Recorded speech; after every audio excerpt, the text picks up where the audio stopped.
এক একটা পাথর যখন ছাড়ে, যিনি হাতির উপরের মধ্যে আছে তার মাথার মধ্যে পড়ার পরে পিছনের রাস্তা দিয়ে বের হইয়া হাতির পিঠের মধ্যে ঢুকে পেট দিয়ে বের হইয়া মাটির নিচে আরো 10 গজ মানে 30 ফিট নিচে যায়। এইভাবে করে আমার আল্লাহ রাব্বুল আলামিন হস্তি বাহিনীকে ধ্বংস করলেন। সুবহানাল্লাহ। কোরআনুল কারীমের মধ্যে 114টা সূরা আছে। এটা সিরিয়ালে 105 নম্বর সূরা। এই সূরার নাম সূরাতুল ফিল। এই সূরার মধ্যে একটা রুকু আছে। এই সূরার মধ্যে 23টা শব্দ আছে। এই সূরার মধ্যে 96টা অক্ষর আছে। সুতরাং কেউ যদি সূরাতুল ফিল একবার তেলাওয়াত করে তার আমলনামায় 960টা নেকি লিখে দেওয়া হয়। এই কোরআন 2 ভাগে বিভক্ত, কিছু মক্কি সূরা, কিছু মাদানী সূরা। যে সূরাগুলো মক্কায় নাজিল হয়েছে এটাকে মক্কি সূরা বলে, যে সূরাগুলো মদিনাতে মদিনায় নাজিল হয়েছে এগুলোকে মাদানী সূরা বলে। এই সূরাটা নাজিল হয়েছে মক্কায়, এই জন্য সূরাতুল ফিল মাক্কিয়া, মক্কায় অবতীর্ণ হয়েছে। এই হইল সূরার ভূমিকা। এই সূরাটা কেন নাজিল হয়েছে? এই সূরাটার মধ্যে আল্লাহ পাক একটা ঘটনা বর্ণনা করেছেন। এই ঘটনাটা উম্মতে মুহাম্মদীকে জানায়া দেওয়ার জন্যই এই সূরা নাজিল করা হয়েছে। সহজ শানে নুজুল। এই সূরার মধ্যে আল্লাহ তাআলা কি বলছেন? আলাম তারা কাইফা ফাআলা রাব্বুকা বিআসহাবিল ফিল। আলাম তারা, আপনি কি দেখেন নাই? ফাআলা রাব্বুকা, আপনার আল্লাহ কেমন আচরণ করেছেন? বিআসহাবিল ফিল, হাতির বাহিনীর সাথে, শুদ্ধ ভাষায় হস্তি বাহিনীর সাথে। আপনি কি দেখেন নাই আপনার আল্লাহ হাতির বাহিনীর সাথে কেমন আচরণ করছেন? আলাম ইয়াজআল কাইদাহুম ফি তাদলিল, আপনার আল্লাহ কি দুলিশাত করে দেন নাই? আপনার আল্লাহ কি সব কিছু নস্যাৎ করে দেন নাই? তাদের চক্রান্ত, কাবাঘর ভাঙ্গার জন্য তারা যে চক্রান্ত করছে, আপনার আল্লাহ কি সেই চক্রান্ত ধূলিসাৎ করে দেন নাই? আমরা বলি দিছে, আমরা বলি দিছে। কিভাবে ধূলিসাৎ করল?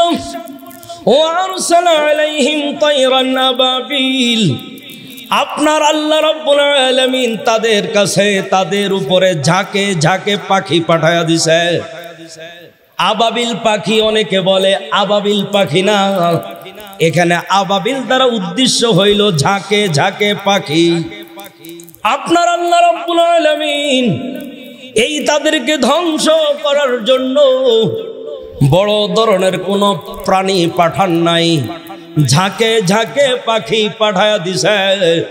পাখি কি লয়ে আসছে? মুখের মধ্যে একটা পাথর, 2 পায়ের মধ্যে 2টা পাথর, 3টা পাথর নিয়ে আসছে, যার কারণে তারমিহিম বিহিজারাতিম মিন সিজিল, তারা হাতির বাহিনীর উপরে পাথরের টুকরা, পাথরের টুকরা, পাথরের কণা নিক্ষেপ করছে। ফাজআলাহুম কাসফিম মাকুল, সুতরাং তারা হয়ে গেল বক্ষিত ভুসির মতো।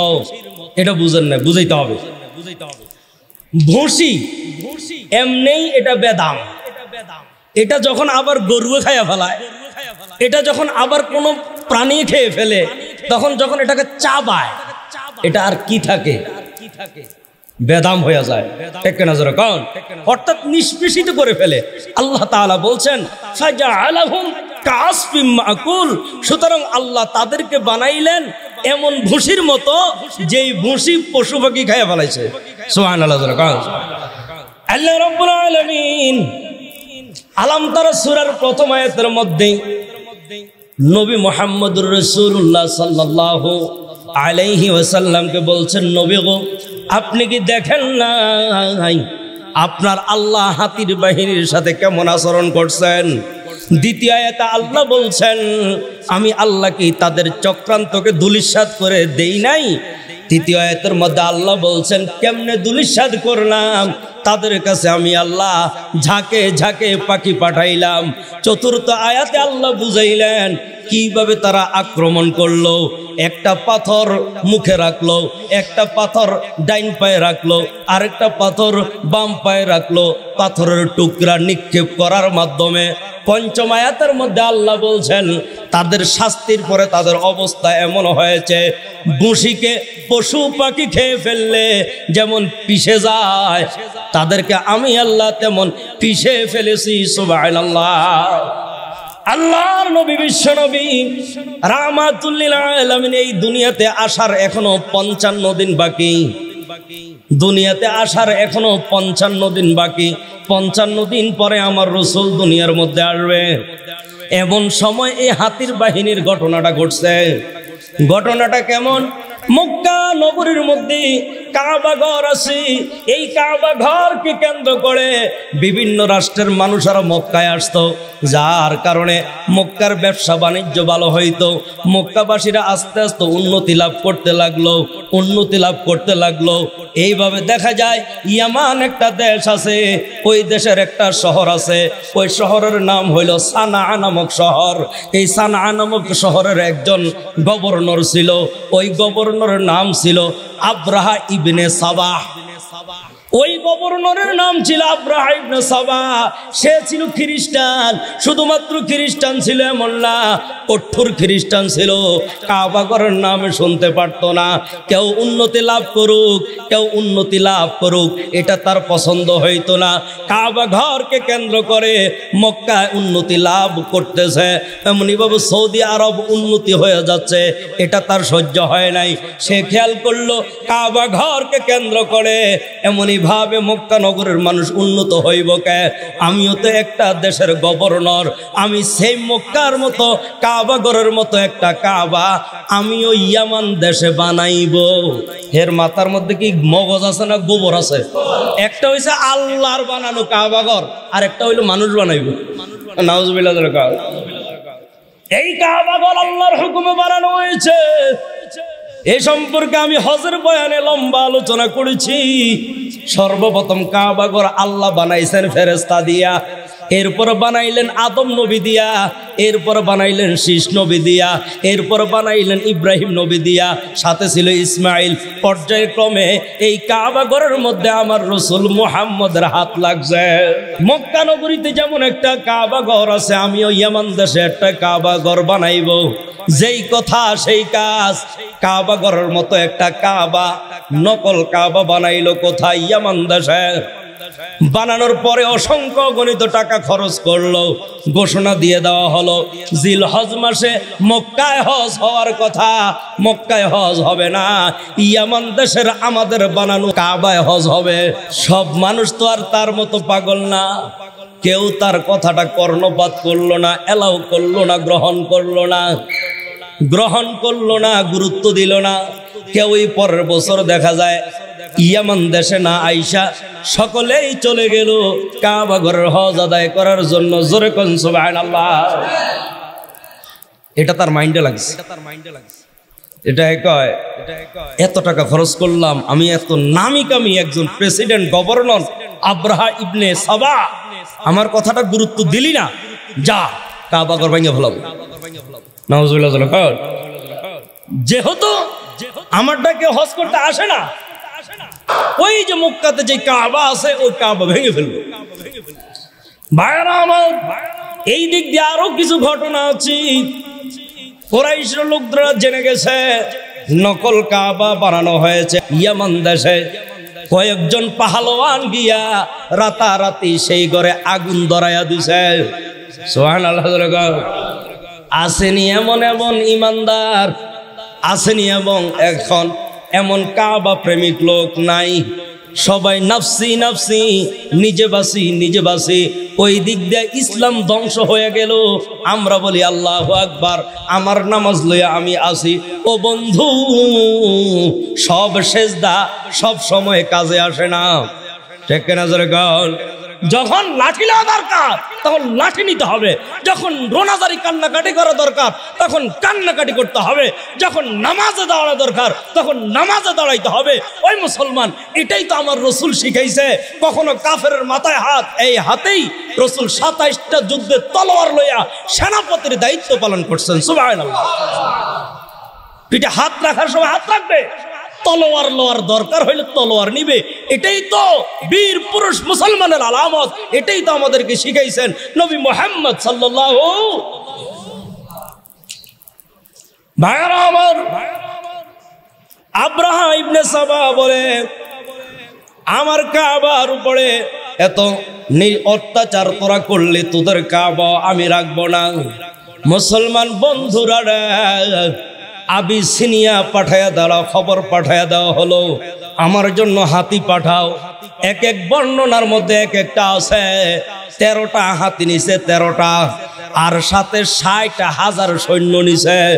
13টা হাতি লইয়া 60,000 সৈন্য লইয়া রওনা হয়ে গেল আল্লাহর বানানো কাবা ধ্বংস করার জন্য, ইব্রাহিম নবীর বানানো কাবা ঘর ধ্বংস করার জন্য, আদম নবীর বানানো কাবা ঘর ধ্বংস করার জন্য। অসংখ্য অগণিত নবী রাসূলরা যেই ঘরের তওয়াফ করছে ওই ঘর ভাঙার জন্য, এমন কাবা ঘর ভাঙার জন্য রওনা দিয়েছে যেই কাবা ঘরের সামনে একটা দরজা আছে, ওই দরজার সামনে দাঁড়াইয়া বান্দা তুমি যেটা দোয়া করবা সেটা কবুল করবে কে? এই কাবা ঘর ভাঙার জন্য গেছে। যেই কাবা ঘরের এক পাশে আছে হাতিমে কাবা, ওই হাতিমে কাবার মধ্যে নামাজ পড়া আর কাবার ভিতরে নামাজ পড়া একই কথা। এমন কাবা ঘর ভাঙার জন্য গেছে যেটার উপরে আছে মিজাবে রহমত। এমন কাবা ঘর ভাঙার জন্য গেছে যার পাশে আছে মাকামে ইব্রাহিম। এমন কাবা ঘর ভাঙার জন্য গেছে যেই কাবা ঘরের মধ্যে সেটিং করা আছে কালো পাথর, চুমা দিতে দেরি হবে জীবনের সব গুনাহ টেনে নিয়ে যায়। ভাইরা আমার, যেই মাত্র রওনা দিয়েছে 13টা হাতি লইয়া, হাতির লিডারের নাম মাহমুদ। 13টা হাতির মধ্যে শক্তিশালী যে হাতিটা, ওই হাতির নাম হইল মাহমুদ। মুসলমান বন্ধু, আপনি আমি আল্লাহকে না চিনতে পারি গো, পশু পাখিরা ঠিকই কিন্তু আল্লাহ ছিলেন।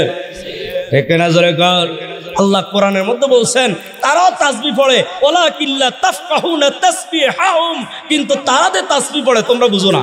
এই মাহমুদ নামক হাতি সামনে চললো, বাকি 12টা হাতি তার পিছনে পিছনে চলে। হাতিটা সামনের হাতি যেখানে বসে পিছনের গুলো সেখানে বসে। সামনের হাতি যদি হাঁটে পিছনের গুলো হাঁটে। এক কথায় সামনের তার পদাঙ্ক অনুসরণ করে পিছনের গুলা। রওনা হয়ে গেল আল্লাহ রাব্বুল আলামিনের ঘর কাবা ঘর ভাঙার জন্য।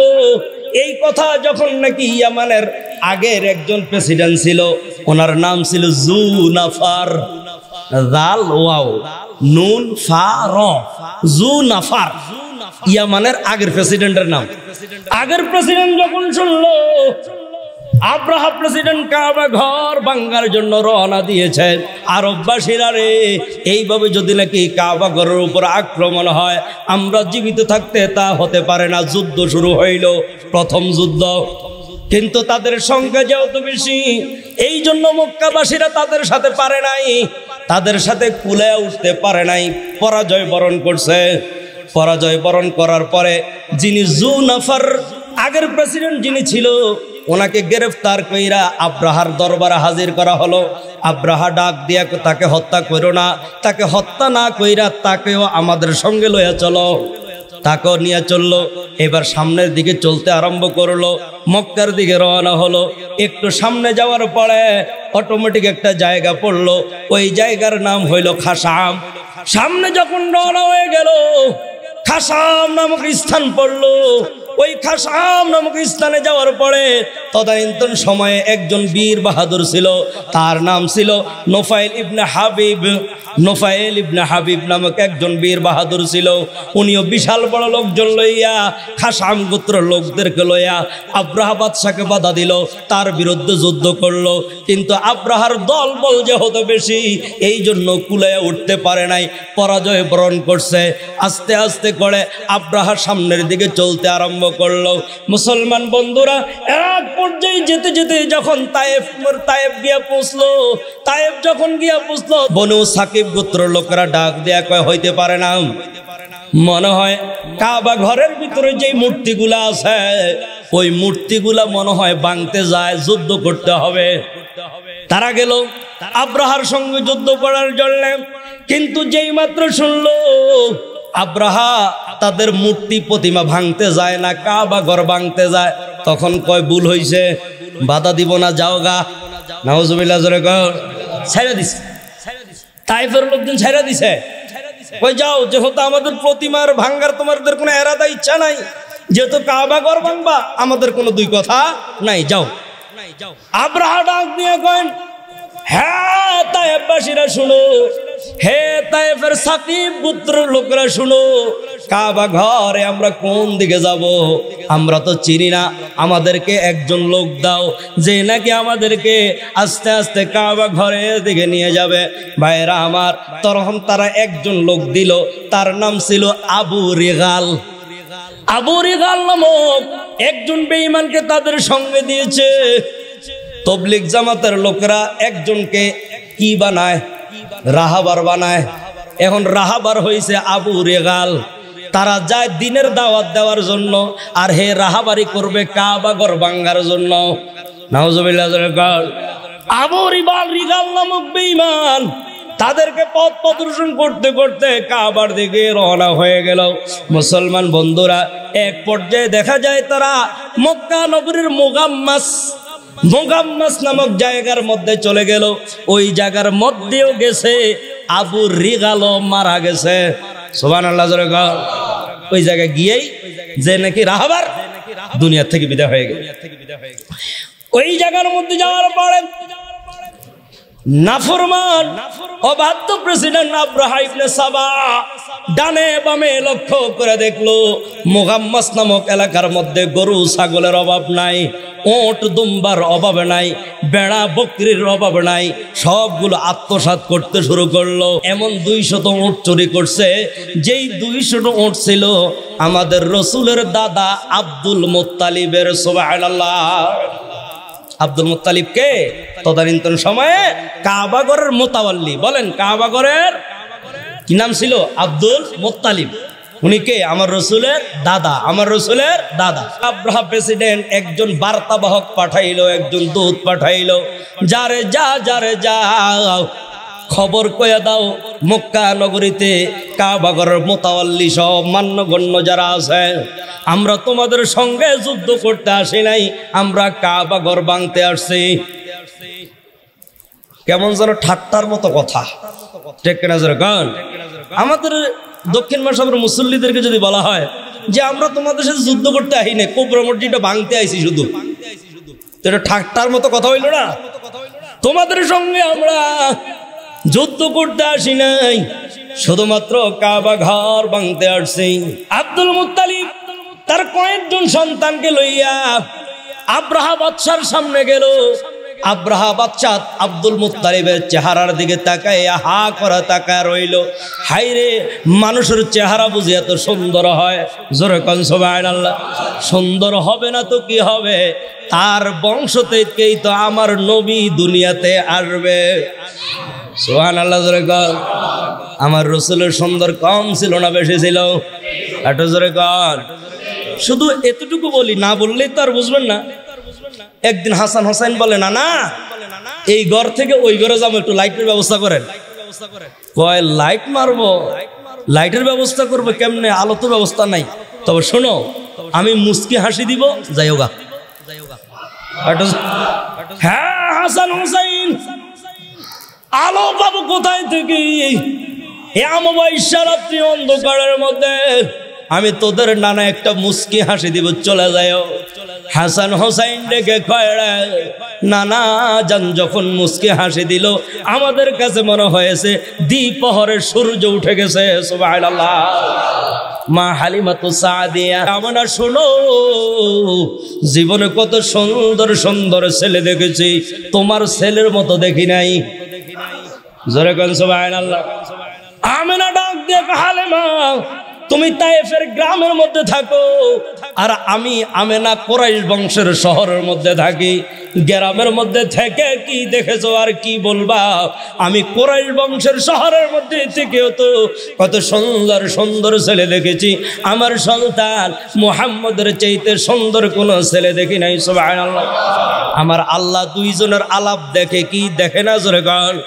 আমার আল্লাহ ডাক দেখে, হ্যাঁ জিবরাইল, আমেনা এবং হালেমা দুইজন আমার বন্ধুর সৌন্দর্যের প্রশংসা অনুমান আর আন্দাজ করে শুরু করে দিছে। তুমি একটু যাও আমার বন্ধু মুহাম্মদের সৌন্দর্যের প্রশংসা করে আসো। জিবরাইল মুহূর্তের মধ্যে হাজির হয়ে গেল। ডাক দিয়ে গেল, আমেনা, জীবনে কয়টা রাষ্ট্র সফর করেছো? মক্কা আর মদিনা ছাড়া কোথাও গেছো? বলে না। হালেমা গো, জীবনে কয়টা রাষ্ট্র সফর করেছো? তায়েফ আর মক্কা ছাড়া কোথাও গেছো? বলে না। বয়স কত হবে? 30 থেকে 35 বছর হবে। বলে হ্যাঁ, তার চাইতে বেশি হওয়ার কথা না। এই দুইটা রাষ্ট্র সফর কইরা 30 থেকে 35 বছরের মধ্যে কি দেখেছো আর কি বলবা? শুনে নাও নবী মুহাম্মদের সৌন্দর্যের কথা। আমার আল্লাহ রাব্বুল আলামিন আমি জিবরাইলকে আজ থেকে লক্ষ লক্ষ বছর আগে সৃষ্টি করেছে। আমি জিবরাইল চাইলে এক মুহূর্তের মধ্যে মাশরিক থেকে মাগরিব, শিমাল থেকে জুনুব তাম পৃথিবী ভ্রমণ করতে পারে। আমি তাম পৃথিবী ঘুরে ঘুরে দেখেছি, মুহাম্মদের চাইতে কোনো সন্তান সুন্দর দেখি নাই। আমার আল্লাহ ডাক দেখো হইল না। জোরে কোন সুবহানাল্লাহ। আমার আল্লাহ ডাক দেখে, হ্যাঁ জিবরাইল, আমেনা বলছে আমি দেখি নাই। তার মানে তার দেখার বাহিরে কেউ আছে। হালেমা বলছে আমি দেখি নাই, তার মানে তার দেখার বাহিরে কেউ আছে। তুমিও তো তাদের মতোই বলছো তুমি দেখো নাই, তার মানে তোমার দেখার বাহিরে কেউ আছে। হে জিবরাইল, আলেমা আমেনা এবং হালেমাকে জানাইয়া দাও, আর তুমিও জেনে রাখো তাম পৃথিবীর মাখলুকগুলো আমি আল্লাহ বানাইছি। আমি আল্লাহ আমার বন্ধু মুহাম্মদের চাইতে সুন্দর কাউকে বানাই নাই। এই তো আব্দুল মুত্তালিব তো এর বংশ থেকে, সুতরাং আব্দুল মুত্তালিব সুন্দর হবে না তো কি হবে?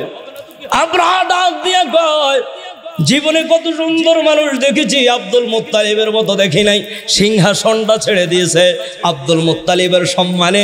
নিচে নাইমা ডাক দেখ, আব্দুল মুত্তালিব রে, এই মসনদের মধ্যে বসার যোগ্য আমি না, তুমি বসো।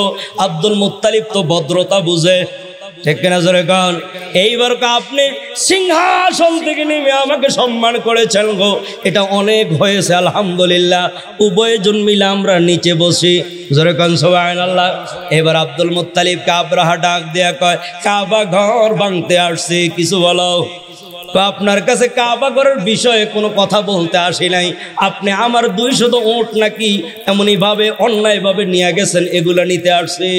আপনি কাবা ঘরের মোতাওয়াল্লি, আপনি আছেন আপনার ওট লইয়া, কিন্তু এই দিক দিয়ে কাবা ঘর ভেঙে ফেলবো আপনার খবর নাই। আব্দুল মুত্তালিব ডাক দিয়ে, আব্রাহা শোনো, এই উট গুলার মালিক হইলাম আমি, কাবা ঘরের মালিক আমি নই। জোরে কোন সুবহানাল্লাহ। এই কাবা ঘরের মালিক হইল আমার আল্লাহ, যা করার তোমার সাথে আমার আল্লাহ করবে। সুবহানাল্লাহ। জোরে কোন। কাবা ঘরের এই কথা বলে এমন এইভাবে আব্রাহা মনে মনে খুশি, হায় হায় যুদ্ধ ছাড়াই তো হয়ে যাবে দেখা যায়। এইবার আব্দুল মুত্তালিব গিয়া কাবা ঘরের দরজার চৌকাটটা দইরা আল্লাহ রে কয়, আল্লাহ রে, আমার ওট আমি লই আইছি তোমার ঘর, তুমি হেফাজত করবা। এই কথা বলে আব্দুল মুত্তালিব ঘোষণা দিল, এলাকাবাসীরা রে, মক্কা নগরে ছেড়ে দাও, আশ্রয় গ্রহণ করো পাহাড়ের বিভিন্ন জায়গার মধ্যে। আমিও আশ্রয় নিলাম জাবালে আবু কুবাইস পাহাড়ের মধ্যে। ভাইরা আমার, আব্দুল মুত্তালিব জাবালে আবু কুবাইস পাহাড়ের মধ্যে দাঁড়াইও দুইটা হাত আসমানের দিকে উঠাইলো। জোরে কোন সুবহানাল্লাহ। ও আল্লাহ আমার কিছু করার নাই, এরা 60,000-এর মোকাবেলায় আমরা সামান্য লোক পারবো না, সুতরাং তুমি দেখাশোনা করো। মুসলমান ভাই বন্ধুরা, আমার আল্লাহ ডাক দিয়া কয়, পাখিরা রে, নাটক বহুত হইছে। সুবহানাল্লাহ। আমার ঘর নিয়ে নাটক বহুত হয়েছে।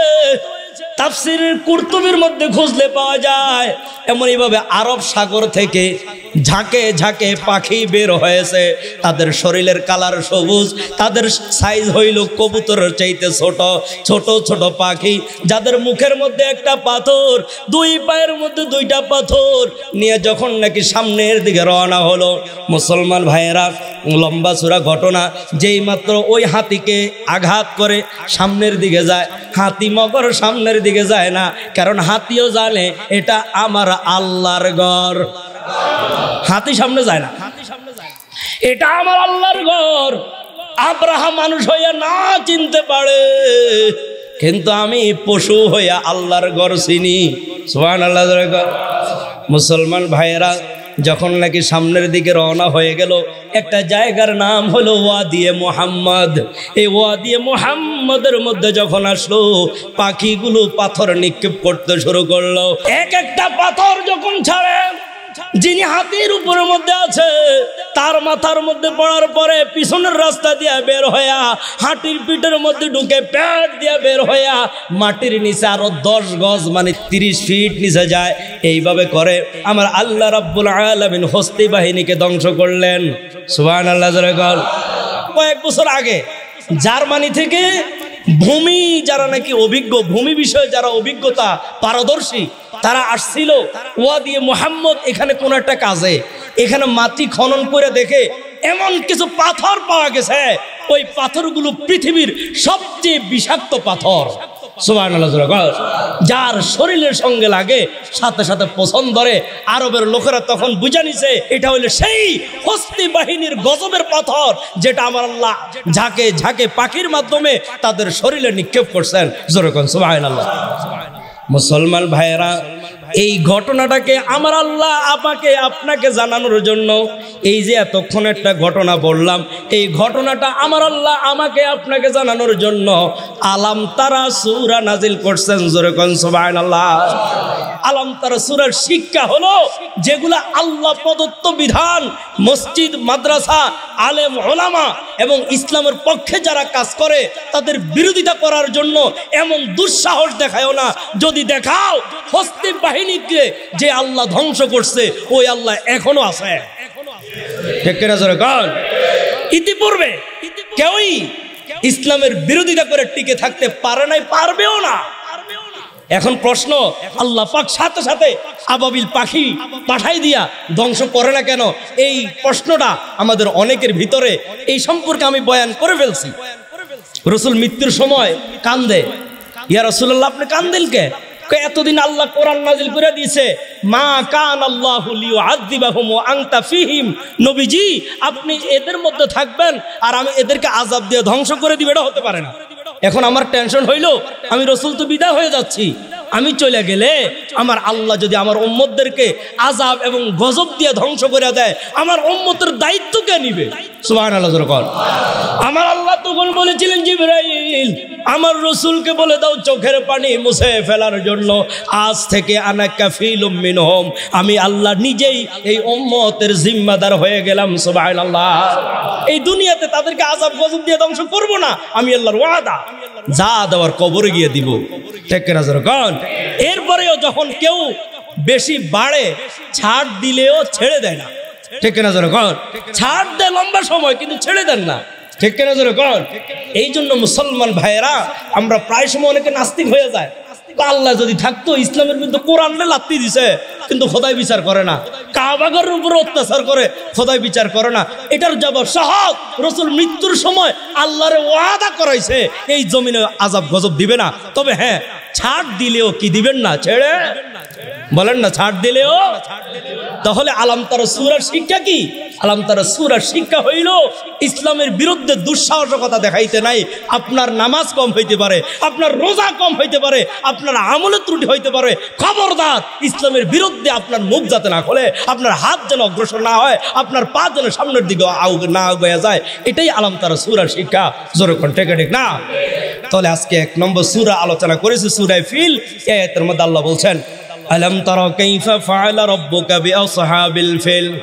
ওগো নবীজি, আপনি কি দেখেন নাই আমি আল্লাহ হাতির বাহিনীর সাথে কেমন আচরণটা করলাম? আলাম ইয়াজআল কাইদাহুম ফি তাদলিল, আমি আল্লাহ কি তাদের সব চক্রান্ত দুলিশাত করে দেই নাই নাকি? ও আরসালা আলাইহিম তায়রান আবাবিল, আমি আল্লাহ তাদের কাছে ঝাঁকে ঝাঁকে পাখি পাঠাইলাম। তারমিহিম বিহিজারাতিম মিন সিজিল, তারা এমনইভাবে পাথর কণা তাদের উপর নিক্ষেপ করলো, যার কারণে ফাজআলাহুম কাআসফিম মাকুল, তারা বক্ষিত ভুসির মতো হয়ে গেছে। জোরে কোন সুবহানাল্লাহ। তাহলে আমরা যখন নামাজের মধ্যে আলাম তারা সূরা তেলাওয়াত করব, তখন আমরা মনোযোগ দেওয়ার দরকার আছে নাকি? জোরে কোন। আল্লাহ তৌফিক দান করেন, আমিন। ওয়া আখিরু দাওয়ানা।